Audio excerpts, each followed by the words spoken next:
देशाचे माजी पंतप्रधान मनमोहन सिंग यांनी वयाच्या 92व्या वर्षी अखेरचा श्वास घेतलाय। दिल्लीतल्या एम्स रुग्णालयात त्यांच्यावर उपचार सुरू असताना त्यांची प्राणज्योत मालवली आहे। त्यांच्या जाण्यानं राजकीय वर्तुळात कधीही भरून न निघणारी पोकळी ही निर्माण झाल्याची भावना सगळ्या स्तरातून व्यक्त होतीये।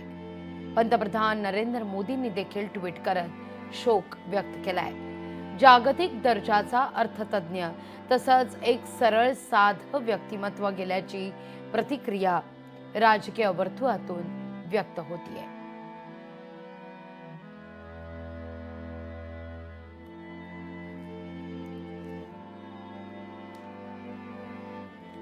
डॉक्टर मनमोहन सिंग यांनी 1991 पासून राज्यसभा या वरिष्ठ सभागृहातून कारकिर्दीला सुरुवात केली।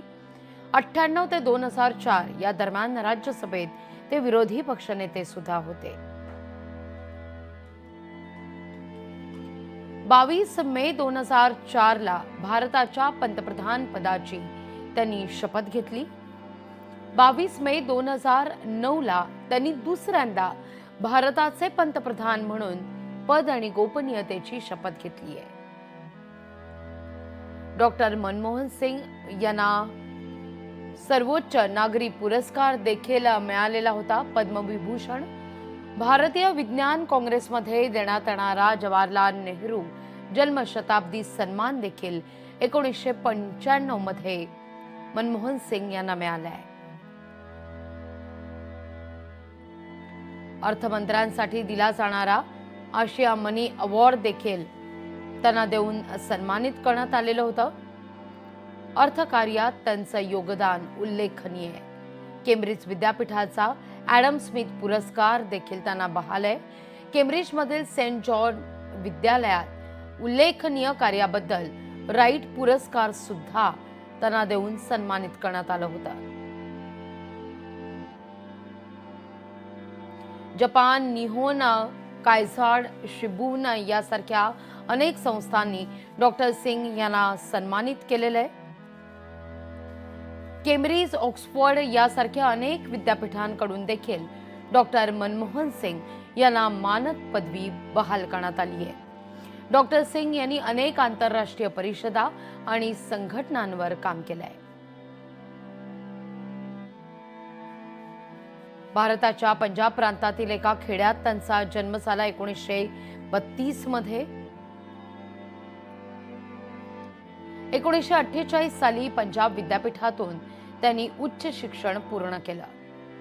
57 मध्ये इंग्लंडमधल्या केम्ब्रिज विद्यापीठातून अर्थशास्त्र या विषयात त्यांनी पदवी घेतली। 1962 मध्ये ऑक्सफोर्ड विद्यापीठाच्या नफील्ड महाविद्यालयातून अर्थशास्त्र विषयात त्यांनी डी.फिल केलं।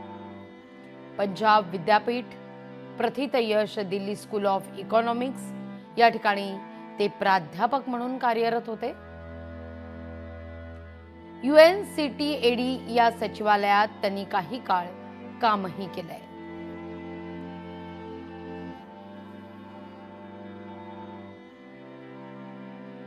(1987) आणि 1990 या काळात जिनिव्हा इथल्या साऊथ कमिशनच्या सरचिटणीसपदी देखील त्यांची वर्णी लागली।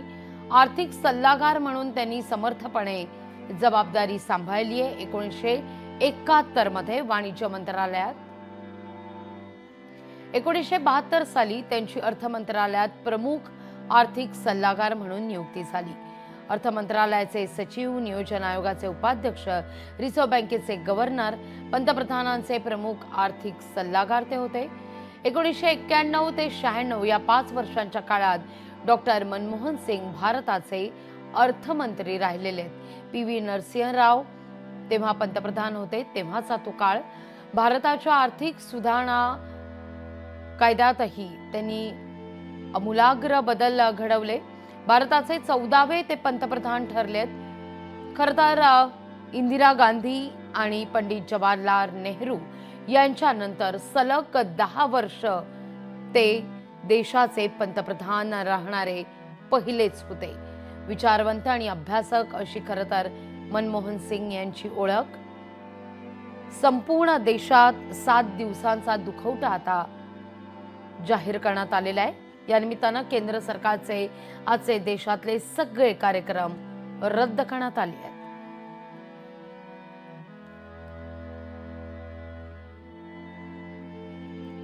या सगळ्याविषयी अधिक माहिती घेऊया आपले प्रतिनिधी भूषण शिंदे यांच्याकडून। भूषण, एक संयमी विद्वान असं व्यक्तिमत्व केवळ राजकीयच क्षेत्र नाही तर अर्थशास्त्र असू दे किंवा प्राध्यापक अर्थात शिक्षण क्षेत्र असू दे, या सगळ्या क्षेत्रामध्ये डॉक्टर मनमोहन सिंग यांचं कार्य उल्लेखनीय राहिलेलं आहे। ते ज्या क्षणी त्यांचं राज्यसभेतलं एक शेवटचं भाषण मला आठवतं ज्याचा उल्लेख आवर्जून करावासा वाटतो, त्या भाषणाचा अर्थ असा होता, एक कविता त्यांनी सादर केलेली होती आणि त्यात त्यांचं असं म्हणणं होतं की जेव्हा इतिहास लिहिला जाईल तेव्हा मात्र माझं नाव सुवर्ण अक्षरानं लिहिलं जाईल आणि हे शब्द मनमोहन सिंग यांनी आज खरे ठरवलेले आहेत।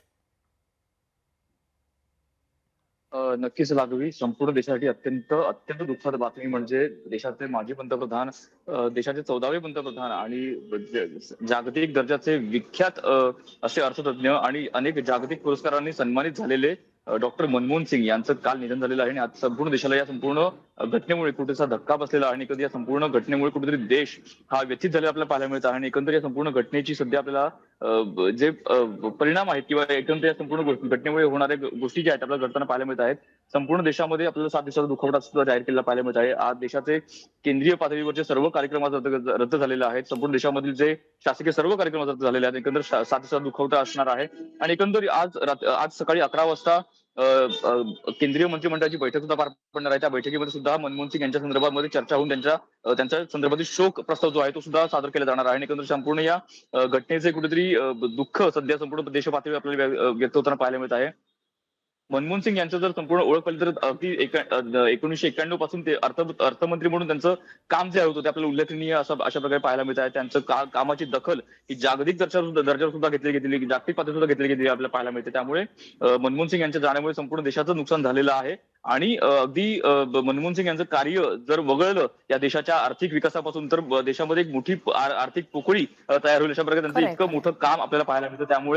त्यामुळे मनमोहन सिंग यांच्या जाण्यामुळे संपूर्ण देश हा व्यथित झालेला आहे। त्यांचे अंतिम संस्कार जर पाहिले तर आज किंवा उद्या त्यांचे अंतिम संस्कार होण्याची दाट शक्यता आहे आणि साधारण शनिवारी म्हणजे उद्या त्यांचे अंतिम संस्कार होतील अशा प्रकारे देखील माहिती मिळत आहे। त्यामुळे या संदर्भात अजूनही कोणत्याही प्रकारची अधिकृत माहिती आलेली नाहीये। त्यामुळे त्यांचे अंतिम संस्कार जे आहेत ते शासकीय इतमामात अगदी मान सन्मानाने होणार हे देखील निश्चित आहे। त्यामुळे ते उद्या होतील अशा प्रकारे माहिती मिळत आहे। त्यामुळे आजचा दिवस हा संपूर्ण देशासाठी दुःखाचा दिवस आहे आणि देशाचे माजी पंतप्रधान मनमोहन सिंग यांच्या जाण्यामुळे अगदी भूषण, अगदी थोडक्यात खरं तर आज दुखवटा जाहीर करण्यात आलेला आहे, राष्ट्रीय दुखवटा जाहीर करण्यात आलेला आहे।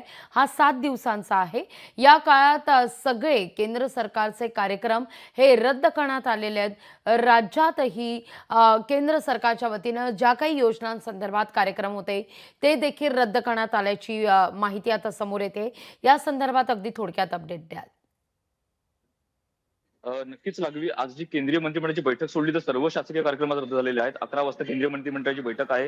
त्या बैठकीत मनमोहन सिंग यांच्या यांचा दुःखद निधनाचा प्रस्ताव जो आहे तो शोक प्रस्ताव जो आहे तो देखील सादर होणार आहे। अशा अगदी प्रकारे संपूर्ण आजचं मंत्रिमंडळाचं नियोजन आहे। मात्र सर्व शासकीय कार्यक्रम हे आज रद्द केलेले आहेत। अगदी देश पातळीवरचे प्रत्येक राज्यातील प्रत्येक राज्य सरकारचे सर्व शासकीय कार्यक्रम आज रद्द झालेले पाहायला मिळत आहे। त्यामुळे आजचा दिवस हा दुःखाचा दिवस आहे आणि एकंदर संपूर्ण देशासाठी हा दुःखाचा दिवस आहे। आणि मनमोहन सिंग यांचं जर शेवटचं भाषण जर पाहिलं राज्यसभेत ते भाषण त्याचा उल्लेख तुम्ही सुद्धा केलेला आहे। त्या भाषणाचा अगदी आज आठवण आपल्याला होताना पाहायला मिळत आहे। जेव्हा जेव्हा या देशाचा आर्थिक विकासावर चर्चा होईल तेव्हा मनमोहन सिंग यांच्या नावाचा उल्लेख हा केलाच जाणार आहे आणि मनमोहन सिंग यांच्या कामाची दखल ही नक्कीच घेतली जाणार आहे। मनमोहन सिंग यांचं नाव जे आहे ते आर्थिक दृष्ट्या आर्थिक विकासासाठी त्यांचं नाव हे सुवर्ण अक्षरात लिहिलं जाणार आहे। अशा प्रकारे लिहिलं गेलेलं आहे। अशा प्रकारे संपूर्ण आपल्याला म्हणावं लागेल आणि हे त्यांचे शब्द जे आहेत ते आपल्याला खरे होताना पाहायला मिळतात। त्यामुळे आजचा निश्चित दिवस अत्यंत निश्चित दुःखाचा आहे। देशाचे निश्चित 14वे पंतप्रधान माजी पंतप्रधान अगदी मनमोहन सिंग यांचं दुःखद निधन झालेलं आहे आणि निश्चित निश्चित हा भूषण, जो त्यामुळे 7 दिवसाचा दुःख जागतिक कीर्तीचे अर्थतज्ञ आज आपल्यातून हरपलेले आहेत। राजकीय पोकळी सुद्धा या निमित्तानं निर्माण झालेली आहे जी कधीही न भरून निघणारी आहे। अतिशय संयमी असं ते व्यक्तिमत्व होतं। धन्यवाद तुम्ही दिलेल्या एकूणच या सविस्तर माहिती करता।